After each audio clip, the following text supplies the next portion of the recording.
खबर छत्तीसगढ़ के खैरागढ़ से आ रही है, जहां लगातार बदलते मौसम और रुक रुक कर हो रही बारिश ने किसानों की कमर तोड़ दी है। खेतों में खड़ी फसलें चौपट हो चुकी हैं और किसानों की साल भर की मेहनत पर पानी फिर गया। इसी समस्या को लेकर जिले के सैकड़ों किसान मंगलवार को कलेक्ट्रेट पहुंचे और प्रशासन को ज्ञापन सौंपा।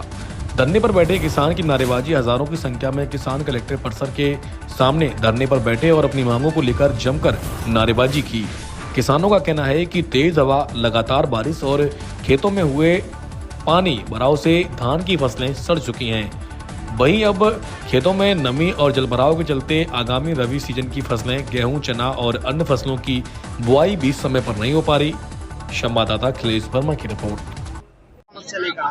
धान के फसल में नुकसान हो इसके लिए आया हूँ। 2 घंटे हो गए आए, हमारी समस्या को कलेक्टर साहब नहीं सुन रहे हैं। क्या मांगा तो कलेक्टर साहब? मुआवजा मांग रहे हैं साहब। मैं गाता पर कला से आया हूँ। हम लोग 40-50 जन आया 2 ट्रैक्टर में। कोई सालेवारा क्षेत्र से बहुत सारे किसान यहाँ जिला कार्यालय में उपस्थित हुए हैं और उनकी प्रमुख मांग है कि उनका जो फसल खराब हुआ है उसका सर्वे किया जाए और उनको शासन का जो भी नियम है उसके अनुसार फसल क्षति का मुआवजा प्रदान किया जाए। तो मैं आश्वस्त करना चाहता हूँ क्षेत्र के सभी सालेवारा क्षेत्र के सभी किसानों को कि इसका हम 3 दिवस के अंतर्गत सर्वे पूर्ण करा लेंगे और उसका फिर नियमानुसार मुआवजा भुगतान करेंगे। इससे पूर्व पहली मेटा के आसपास जो मैं ग्राम पढ़ के बताता हूँ, इसके संबंध में भी वहाँ के सरपंच लोगों ने ये शिकायत किया था कि गाता पार कला है, आला नवा गांव, मुंहडबरी विकासखंड श्री खदान के अंतर्गत और ये भोतली, गर्रा, ठाकुर टोला, अचानकपुर, सिंगारपुर, जंगलपुर घाट और पहली मेटा, मोह गांव, मानपुर पहाड़ी, देवरचा, ये उससे लगे हुए क्षेत्र हैं। यहाँ के भी सरपंचों के द्वारा शिकायत की गई थी कि क्षेत्र में फसल क्षति हुई है, उसका सर्वे कराया जाए। तो उसके जो सर्वे काम है आज से शुरू हो गया है। तो मैं अनुरोध करूंगा सालेवारा क्षेत्र के सभी किसानों से कि वो ये धरना प्रदर्शन समाप्त करके क्षेत्र में जाएं और वहाँ अपने पटवारी संपर्क करें। मैंने पटवारियों को है ना निर्देशित कर दिया।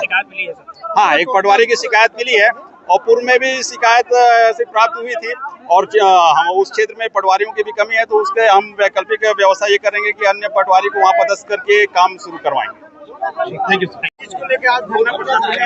देखो, आज हम धरना प्रदर्शन में आज 1000 से 1500 तक के हमारे किसान मनाए। हमारे किसान मन के तकलीफ है कि अभी बारिश हो है और में हमारे धान के फसल नुकसान हो है, तो हमें चाहत हन कि सर्वे हो। अभी तक के कोई सर्वे नहीं करा है, तो अभी एसडीएम साहब के पास यहाँ कलेक्ट्रेट में आए, राज्यपाल के नाम से ज्ञापन सौंपे के लिए। हम यही चाहते हैं कि जल्दी से जल्दी सर्वे हो, किसान ला जो वाजिब मुआवजा है वो मुआवजा मिले और जो भी फसल जो खराब हो वो सरकार है या तो वही फसल खराब में वही 21 कुंटल के 31 को हिसाब में ले और धान खरीदी के पहली सर्वे कराए और किसान ला मुआवजा के घोषणा ला करे। सरकार है यही ज्ञापन सौंपे के लिए आज हम लोग यहाँ जिस प्रकार से किसानों का धान पानी में भीग चुका है, तो क्या प्रबंधक के द्वारा धान को उचित मूल्य में ध्यान दिया जाएगा?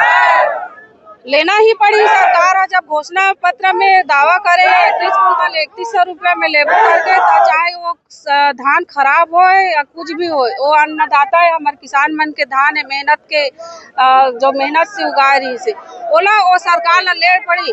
अगर मैं मीडिया के माध्यम से कहना चाहता हूँ, अगर हमारे क्षेत्र के, हमारे जिला के कोई किसान है अगर धान के समस्या से या पीड़ित होके कर्ज के तले दब के अगर कोई आत्महत्या करत है, तो एक जिम्मेदार सिर्फ विष्णुदेव साय सरकार रह रही है।